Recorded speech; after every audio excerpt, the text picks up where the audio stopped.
ಕಬ್ಬಾಳಮ್ಮನ ದೇವಸ್ಥಾನಕ್ಕೆ, ಕೆಂಗೇರಮ್ಮನ ದೇವಸ್ಥಾನಕ್ಕೆ ಹೋಗಿ, ಚಾಮುಂಡಿ ದೇವಸ್ಥಾನಕ್ಕೆ ಹೋಗಿ ನಾನು ನನ್ನ ಕುಟುಂಬ ಇಲ್ಲಿ ಬಂದು ನಿಮ್ಮ ಮುಂದೆ ನಿಂತಿದ್ದೇವೆ.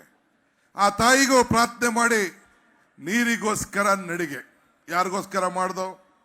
ರಾಮನಗರ ಜಿಲ್ಲೆಗೆ ನೀರು ಬರುವುದಿಲ್ಲ, ಆದರೆ ರಾಮನಗರ ಜಿಲ್ಲೆಗೆ ಕುಡಿಯೋ ನೀರಿನ ವ್ಯವಸ್ಥೆ ಬೇಕು. ಬೆಂಗಳೂರಿನ 25 ಕ್ಷೇತ್ರಕ್ಕೆ ಕುಡಿಯೋ ನೀರು ಬೇಕು. ಕಾವೇರಿ ಜನಾಲಯ ಪ್ರದೇಶಕ್ಕೆ ಬೇಕು. ಪಕ್ಷ ಭೇದವನ್ನು ಮರೆತು, ಜಾತಿ ಧರ್ಮವನ್ನು ಮರೆತು ಇವತ್ತು ನೀರಿಗೋಸ್ಕರ ಮೇಕೆದಾಟಿಗೆ ಪಾದಯಾತ್ರೆ ಮಾಡ್ದು. ಆವತ್ತು ಜನತಾದಳದವ್ರದ್ದು ಬೆಂಬಲ ಕೊಡಕ್ಕೆ ಆಗಲಿಲ್ಲ. ಇವತ್ತು ಮಾನ್ಯ ಶ್ರೀ ದೇವೇಗೌಡರು ಹೇಳ್ತಾರೆ, ಪಕ್ಷಾತೀತವಾಗಿ ತನ್ನ ಕುಟುಂಬದವರು 2 ಸದಸ್ಯರು 3 ಜನ ಕಾವೇರಿ ಜನಾಲಯ ಪ್ರದೇಶದಲ್ಲಿ ಇವತ್ತು ಚುನಾವಣೆಗೆ ಸ್ಪರ್ಧೆ ಮಾಡಿದ್ದಾರೆ.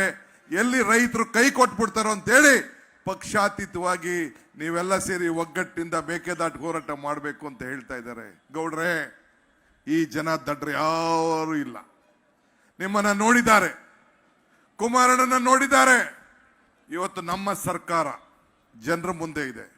ಇವತ್ತು ನಾನು ಈ ನೀರಾವರಿ ಇಲಾಖೆಯ ಜವಾಬ್ದಾರಿಯನ್ನು ತೆಗೆದುಕೊಂಡಿರೋದು, ಬೆಂಗಳೂರಿನ ಜವಾಬ್ದಾರಿಯನ್ನು ತೆಗೆದುಕೊಂಡಿರೋದು ಇತಿಹಾಸವನ್ನು ಸೃಷ್ಟಿ ಮಾಡಲಿಕ್ಕೆ.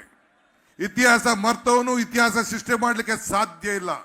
ಈ ಮೇಕೆದಾಟನ್ನ ಯೋಜನೆ ನ್ಯಾಯಾಲಯದಲ್ಲಿ ನಮಗೆ ನ್ಯಾಯ ಸಿಗ್ತದೆ. ಈ ನೀರಿಗೋಸ್ಕರ ಹೋರಾಟ ಮಾಡ್ತಾ ಇದ್ದೇವೆ.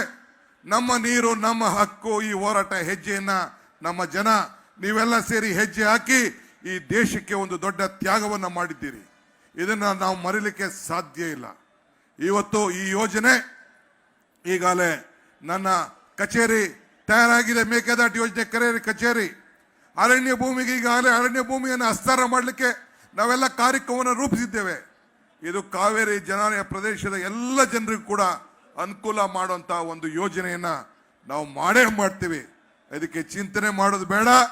ಯಾರು ಬೆಂಬಲ ಕೊಡ್ತಾರೋ ಬೆಂಬಲ ಕೊಡುದಿಲ್ಲೋ, ಈ ಬಡವರ ನೀರಿಗೋಸ್ಕರ ಇವತ್ತು ಏನು ಹಾಕಾರ ನಡೀತಾ ಇದೆ, ನಾವು ತಮಿಳುನಾಡವ್ರಿಗೆ ಮೋಸ ಮಾಡಲಿಕ್ಕೆ ನಾವು ತಯಾರಿಲ್ಲ.